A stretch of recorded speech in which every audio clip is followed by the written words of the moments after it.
নমস্কার friends, cricket Bangla Dhamaal YouTube চ্যানেলে স্বাগত জানাই। আজ আমরা দেখে নেব কোন 4 টিম টাটা আইপিএল 2024-এ কোয়ালিফাই করতে পারবে এবং কোন 6 টিম আইপিএল থেকে বেরিয়ে যাবে। এই ভিডিওতে পুরো বিস্তারিত জানবো। ভিডিওটি লাস্ট পর্যন্ত দেখার অনুরোধ রইল। চলুন ভিডিওটি শুরু করা যাক। রাজস্থান রয়্যাল লাস্ট ম্যাচ মুম্বাইয়ের সঙ্গে জিতে প্রায় কোয়ালিফাই কনফার্ম।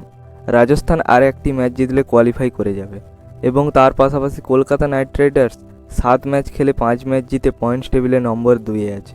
কলকাতাকে মোট আর 3 ম্যাচ জিততে হবে কোয়ালিফাই করার জন্য এবং সমান মাপেই চলছে এসআরএইচ এইবার দুর্দান্ত খেলেছে। 7 ম্যাচে 5 ম্যাচ জিতে নম্বর 3-এ আছে এবং চেন্নাই সুপার কিংস 7 ম্যাচে 4 ম্যাচ জিতে নম্বর 4-এ আছে। নম্বর 4-এ মোট 3টি টিম আছে, চেন্নাই, লখনৌ ও গুজরাট।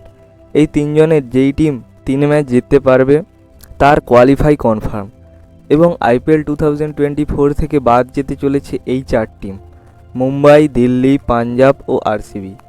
এদের মধ্যে মুম্বাই এবং দিল্লি 6 পয়েন্টে আছে এবং পাঞ্জাব 4 পয়েন্টে এবং ব্যাঙ্গালোর 2 পয়েন্টের সঙ্গে 10 নম্বরে আছে।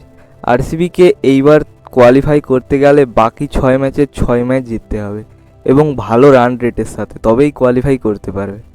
এখন বর্তমান রাজস্থান, কলকাতা এবং হায়দ্রাবাদ কোয়ালিফাই করতে চলেছে। বাকিরা কে কী রকম খেলবে সেটাই দেখার। আপনাদের কি মনে হয় কোন 4 টিম কোয়ালিফাই করতে চলেছে? নিচে কমেন্ট করুন।